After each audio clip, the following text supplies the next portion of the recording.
Hello friends, this is Scott. As you see here, I'm backing into the hobby farm's back driveway. And what's in this truck is I'm really excited about. It's one of my many interests. I love gardening. I love, pretty much everything outside. But for some weird reason, I have an affinity for firewood, and especially free firewood. I'm down here with Mr. Lincoln, and he just came down with me for just a couple hours. We're just going to unload some wood. Now, this is probably not the project I should be doing right now. I've got to get planting beds ready, and I've got more molding and baseboards to do inside the hobby farm home. But I've been meaning to get some of this wood that we've had trimmed at our rental house in Salt Lake City. And we've had so much snow down here that I couldn't get it any earlier. But we've got a ton of wood. I mean, this is just from a front tree that was pruned out, one major limb.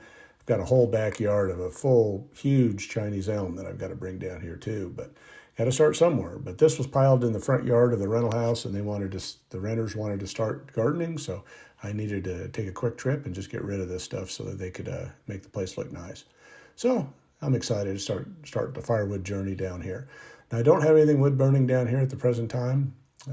One of my first thoughts was I was going to get a wood burning stove or a fireplace.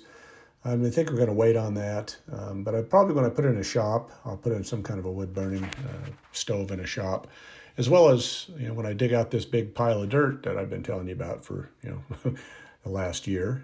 When that's all gone, I'm going to have a little sunken patio there with a fire pit, and so hopefully we can enjoy some really nice outside time with fires.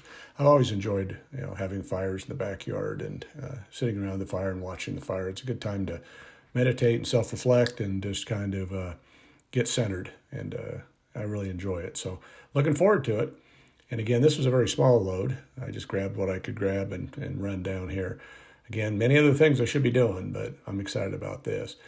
But I was so excited that I forgot the axes in the splitting maul. So today we're not going to get anything split, but we're just going to unload this, and we're going to put together the world's best firewood stand. And it's a very simple stand, and I've had them for years, and I'm going to show you today what those are. I love firewood. I watch YouTube firewood channels. I watch In the Woodyard. I watch Outside with Scheib.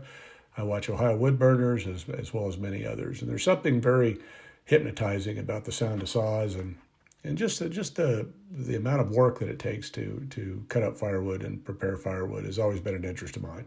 Now, the actual work itself, not so much, because it's you get tired. I mean, you swing the axe for a few minutes and you're breathing heavy. So it's great exercise, and I'm looking forward to it. But I'm a realist, and I'm never going to be cutting up, I don't think, cords and cords of firewood. But it'd be nice to have maybe a cord down here. That way, when we go camping up in the hills, or friends come down and want to go camping, they can just grab some wood if neighbors need it. And then just so we always have some firewood so that we can sit in the patio and enjoy. So I'm looking forward to it. I'm not even sure what kind of tree this is. This is just kind of a shagbark something. It's really a messy tree, and it drips a lot of sap in the summer on cars and things. So probably just need to cut that whole tree down. But we just cut enough just so it wasn't hanging over the driveway. But again, the Chinese elm in the back, I wasn't so sure about Chinese elm being a great firewood, but people have told me it's pretty good. It's just hard to split. It's not a straight grain wood. But I'm going to put the rack right here along this wall. And so I've got to do a little prep work, but this is where the firewood's going to be, and it needs the season. So I've got a lot of work to do, and I'm not going to have much time to be messing with firewood this year. Now, here's some lumber that I used to take off. The previous owner had kind of an awning that he built on the back deck. So you can just use scraps of what you have to make this work. Now, I have two of these, and this is just a tiny section of one. It's one rack, and I used it for my kindling. So you see there's just little tiny boards there, so I didn't need a big one, a big wide space. But you can make this as long as you can find boards for. You could even combine boards and make it even longer. So I'll probably make this a lot longer in the future, but right now, the scrap boards there's a couple 10-footers or close to it that I'm going to cut down, and we'll start with 10 feet and just kind of see how we go. This area is lots of rocks. I've been moving rocks a lot, but and I've got a few weeds and grass here. I guess got to pull out and get the area prepared, but it's pretty level. Now, as you've seen from my previous videos from last year, I've really strive to not make a mess and to try to keep things cleaned up and tidy. And, last year this was just a big mess, piles of dirt and piles of sticks from the big elm tree that was cut down in the front yard. And so I'm a little reluctant to when I start a project, I want to make it look nice. I don't want to have to re-clean up things. But, the nature of of work is you're always going to have a little bit of a, couple steps backwards, while you take 3 steps forward. So I'm going to make a little bit of mess in front of the compost bin and stack that wood there. Again, I forgot my axes and my splitting maul, so I'm not going to be able to just split that up today. So yeah, that's okay. I got some other things down here I can do while I'm down here for the short trip. But just need to rake it flat. And this is the easiest firewood rack that there is. No instructions needed. All it is 2x4s that slip in those sleeves, and you just either nail or screw in to hold the racks in place. The weight of the wood will push the racks back a little bit on the sides, but they dig into the wood because they're screwed in or nailed in. So really a simple thing. Now, if you were doing cords and cords of firewood, it's not feasible to be buying all these racks. But I've had these racks for years, and they're excellent, and I'll have them forever. There's just simple, and there's nothing to it. So I had 2 10-foot boards approximately. One was 10 foot 2 inches, I think. So I've got to just whack a couple of inches off that one. And I still have my ancient tools. I've got my old battery packs. They're not the most modern drills, and so the batteries aren't very good, but they're still functional. As you see, they're 10-footers, and it's very simple. Again, no instructions needed, but it's a very sturdy rack. I don't think that this rack could be tipped over once it's full, because it is just, again, it's the pressure of the wood once you screw those into the ends, and it just holds those metal racks in place and braces them up.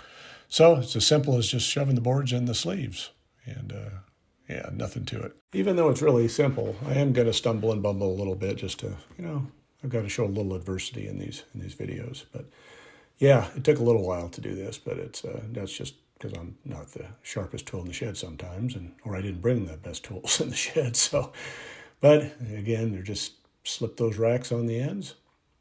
And as you'll see here again, I used the most valuable tool that I have at the moment as I tap these in, which is generally my feet. But now I decided I'm going to go get a hammer. I've got a little sledgehammer, so this will make it work better, I think. And tap those in, use my foot for the other side here. I've got to make sure I step on it, or I'm not making any progress. So just a few taps. I don't want to bend up the metal. I want to be able to use this forever, and I don't want to bend it up. But that's all it takes. You just tap them in, and simple. After tapping them in, you just grab the old ancient drill, and I don't have wood screws here, so I'm just going to use the screws I had in the truck, and they're just, I don't know what they are, sheet metal screws or something. But all that matters is that there's 2 holes on each side of the sleeves there. So you just screw in 2 on each side, so there's 4 on the side, and that's all it is.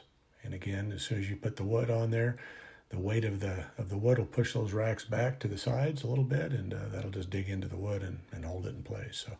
So it's a very sturdy rack, very simple rack. I don't remember, I've had them forever, so I don't remember how much they cost, but they can't be that expensive. But again, you could build them out of anything, 2x4s or pallets or other types of things. But these make a kind of a nice look to it. They're clean. The wood stack's nice. You can, it depends on how long it is. You can maybe put a face cord or maybe a face cord and a half on this rack. So there it is, easy peasy, and simple. Again, I was hoping that I was going to chop up some wood today and be able to show the rack in action, but I forgot the axes. So anyway, but I'll throw a couple rounds on there just so you get the concept. And again, I'm just going to put split wood on here. I'm not going to put any rounds that aren't split. The firewood needs to dry, and this stuff was cut this spring, early spring, so it needs to sit for a year. So might as well do it now so that so we have firewood in the future, as it does need to season to be good firewood. So I'm excited. Again, very small load to start with. I've got a whole bunch more to bring. I got a whole tree of Chinese elm. So stay tuned. I'll have more videos on firewood and hopefully enjoying firewood down here at the hobby farm. So thanks for watching this video. And if you like what you see, please subscribe. Thank you.